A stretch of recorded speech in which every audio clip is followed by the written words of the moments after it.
We got the Supreme Court ruling, and many of you may understand that I've been frustrated, as many folks in this community, because this has presented numerous uncertainties and challenges in this community. And so what we saw, though, is 18 different municipalities in suburban Milwaukee County, 10 public health officials come together to sign a local order that provided some guidelines on local businesses on how they can move forward in the coming week.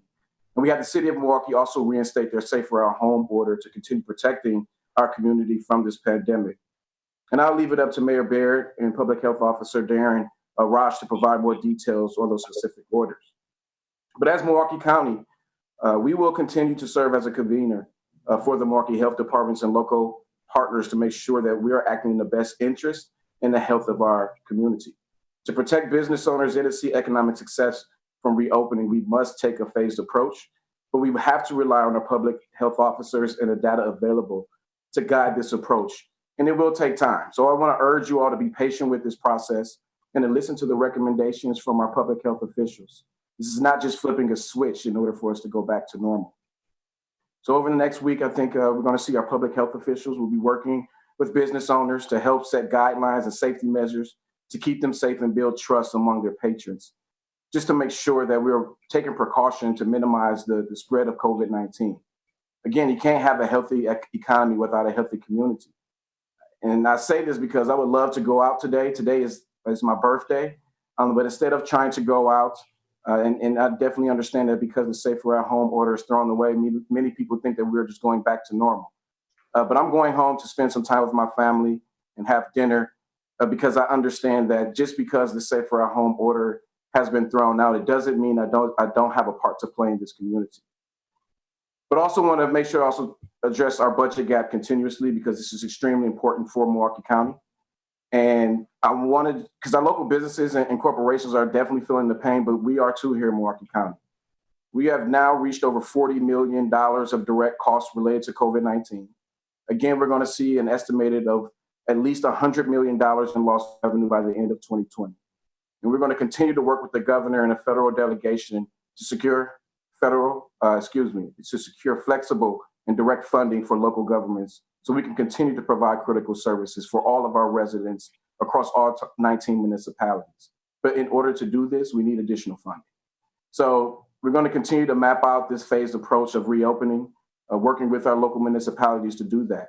And we're going to evaluate what services that we're going to open as Milwaukee County, but we're going to pay attention to the data. And if anything does lead to any surges in infections with Milwaukee County services opening up, then we're going to shut them down again, and new risk mitigation strategies will be put into place. I want this community to understand that this is a fluid process, and it will continue to be until we actually find a vaccine and very well into the future. So I just want to say thank you for your patience, thank you for your time, and I'll hand it over to Mayor Baird.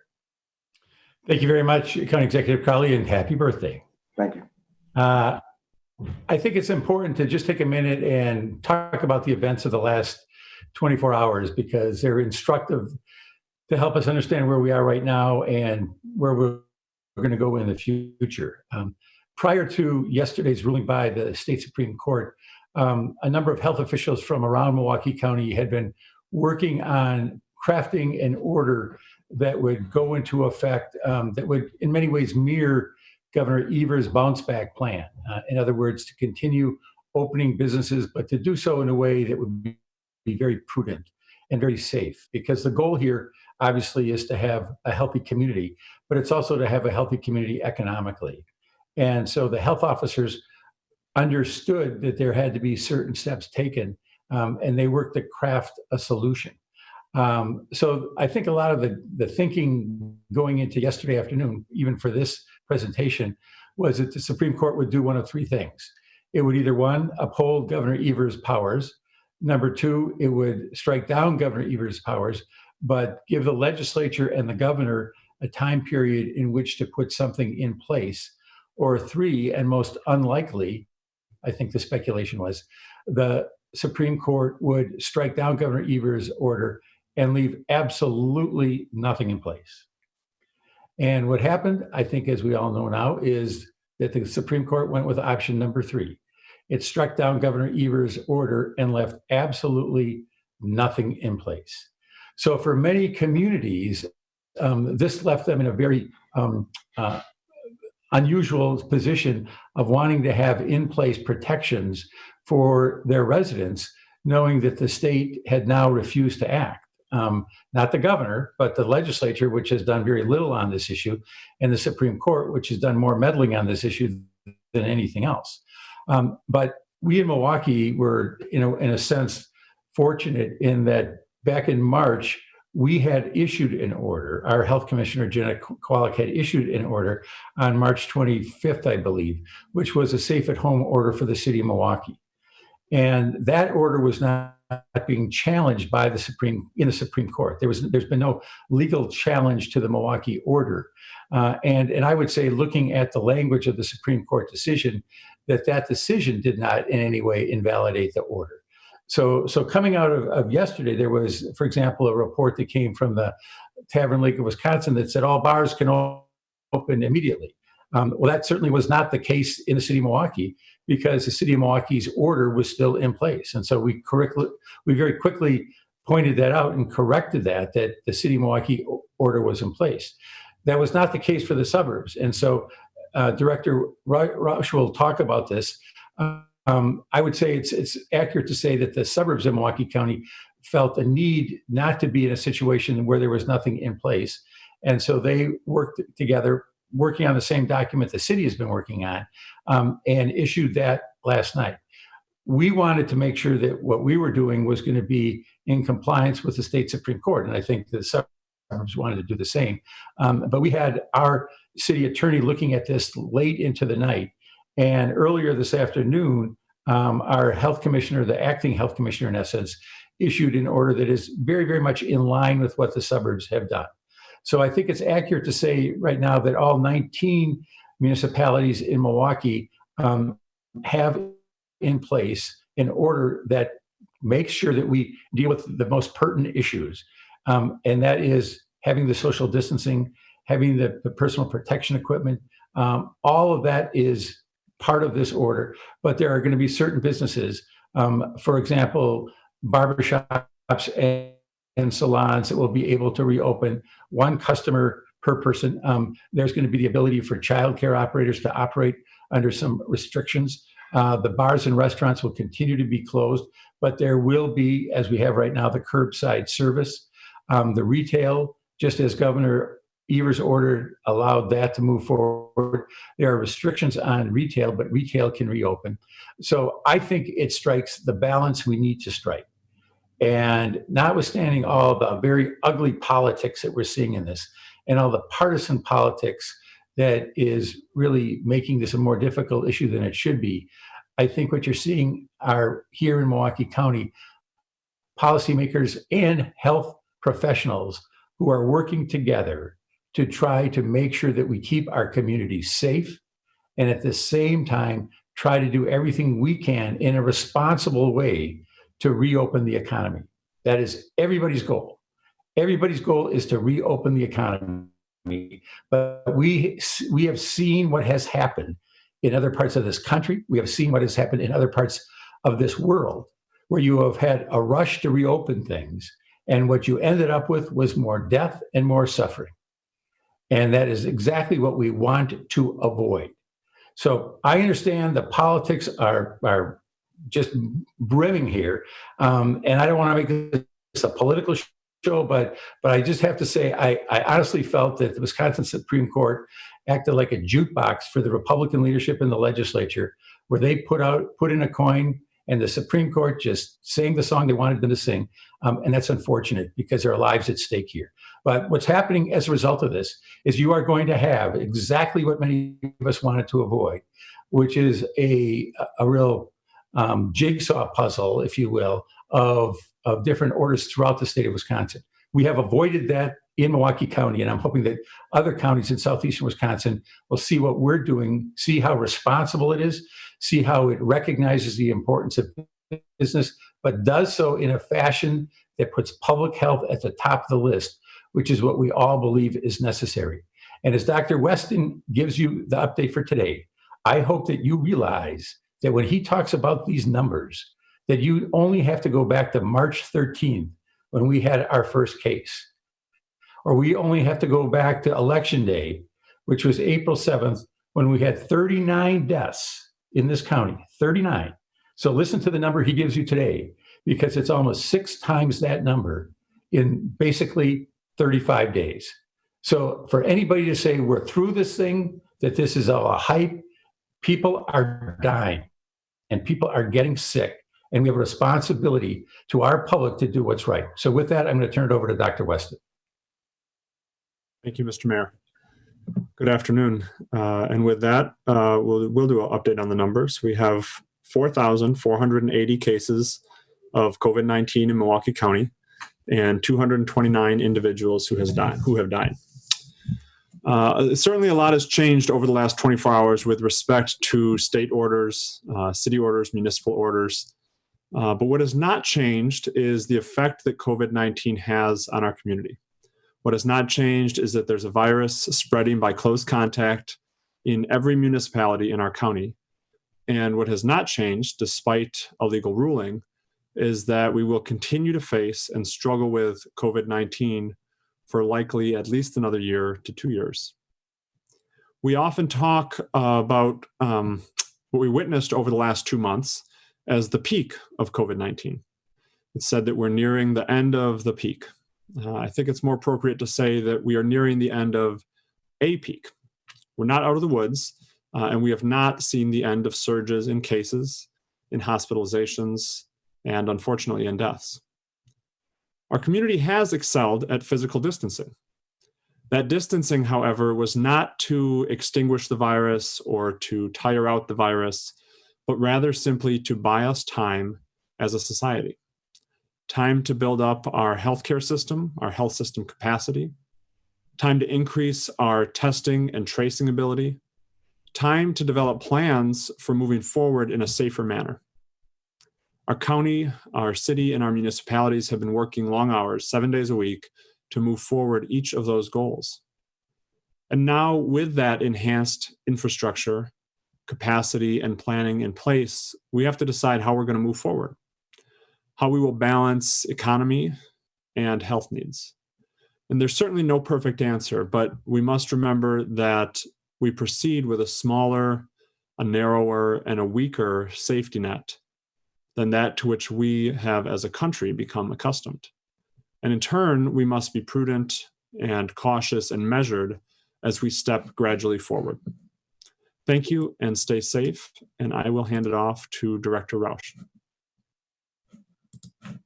Thank you very much, Dr. Weston. My name is Darren Rausch with the Greenfield Health Department, and I'm pleased to represent the 11 health departments in Milwaukee County here today. Normally, I would provide a COVID-19 weekly data snapshot from the epidemiology intelligence team. Today, however, I'll just share 2 data figures, knowing that the full report will be available to reporters that are attending this briefing. First of all, let me echo the sentiment that Dr. Weston made earlier. The epidemiology of COVID-19 did not change yesterday. The disease is still occurring at high levels in our community. So what you see on the screen here today in Figure 1 is the daily incidence or new cases of COVID-19 over the last 2 months. We continue to highlight 2 large clusters that drove a lot of case finding over the last several weeks, both the House of Correction and Smithfield. And very notably here, you see over the last 7 days, the number of laboratory confirmed cases exceeded 100 for the county in 4 of the last 7 days. Down below here in Figure 2, I have a graph that demonstrates 7-day average daily incidence. So this is incidence averaged over the preceding 7 days. This takes out some of those fluctuations that we see in the daily graph. Again here, this figure demonstrates that our cases have now exceeded our previously identified peak in early April. And that's going to be driven somewhat by increased testing, but it's also very indicative that the continued COVID disease and continued COVID transmission in our community. And as I said before, other data is available on the written report that'll be available through Catherine after the call. Importantly, disease, including COVID-19, does not recognize geographic boundaries. As mentioned previously, last evening, suburban Milwaukee County local health officials made the decision to address this action countywide due to the concern for increased movement and COVID transmission, both across city lines and county lines. While we recognize the path forward is not an easy one, our goal remains the same as everyone else. We want to reopen the county safely and as quickly as possible. But most importantly, we want to avoid or minimize a second or third peak, which are anticipated. And we also want to avoid a situation where we allow businesses to reopen and then close them because of the ever-changing disease. We have in local health departments throughout the county shared many resources from the CDC and the Wisconsin Economic Development Corporation, or WEDC. These serve as guidance to our local businesses to help them identify how they can open safely when it's time. Businesses, particularly those in Greenfield and other places I've heard from colleagues, including bars and restaurants, have been very appreciative of this information and have been diligently preparing for their reopening. These measures that they need to take aren't something they can do quickly, and so flicking a switch and allowing them to open does not allow them the time to adequately prepare. Local health departments are resources to these businesses, so we certainly encourage all business owners to reach out if they need assistance or guidance in reopening. Lastly, please remember that this situation is rapidly evolving. As we work together to determine what happens next, we know a phased approach that's based in science and data is very important to reopen Milwaukee County safely. We don't want the number of cases or deaths to increase. We don't want our hospital systems to be overwhelmed. And we do not want our local businesses and families to suffer more financially. Our first focus is always education, and we want to continue to do the good work to educate the public and our local businesses, to make them aware of the guidelines, and really talk about the expectations that need to be in place to prevent the further spread of COVID-19 in our community. Stay safe, everyone, and thank you. Thank you, Darren. Next, we have Mayor Brian Kennedy. Hello, thank you, and happy birthday to the county executive. On Monday, the ICC met for our monthly meeting, and in that meeting, it was actually a 3-hour marathon meeting, one of the longest actually the longest I've attended in the time I've been on the ICC, which is 5 years. We heard from Dr. Weston, we heard from leaders in the Unified Emergency Operations Center. Then the health officers went through the details of the draft of a plan that they wanted to implement when a statewide order was no longer in effect. We understood that could come as early as a Supreme Court ruling, or it could come on May 26th when the governor's order was slated to expire. That measure was also endorsed by the healthcare community and the business community. Every mayor and village president offered their input into the process, their thoughts and their feelings about that particular order. And in the end, we voted overwhelmingly to support the efforts of our public health officers, the business leaders, and the healthcare providers in the plan to move forward. So last night, after the Supreme Court ruled, we were faced with a situation of how do we implement a plan this quickly, because we have 11 health departments for the 19 municipalities in Milwaukee County. Mayor Barrett was able to immediately re-implement his safer at home order, but for the rest of us, it was all of the health officers gathering on a call with city attorneys and municipal attorneys, helping them and guiding them. I was on a part of that call and was very impressed by the desire of all of the suburban communities to work in tandem. It is vital that in a county of almost 1 million people, we have one set of policies for everyone to follow in a situation like this. So it was very heartening when a few hours after Mayor Barrett had his public announcement, the suburban health officers were able to release a plan, an order for the remaining 18 communities in Milwaukee County. This morning, I had an opportunity to talk with a number of my business leaders who asked me, what does this mean for us? And I said, what this means right now is precisely what is detailed in the orders that came out from the public health officers. All the communities are standing together and working together. we do recognize that just flipping the switch opens us up to a significant increase in potential infections and a spiking in the number of cases in our county.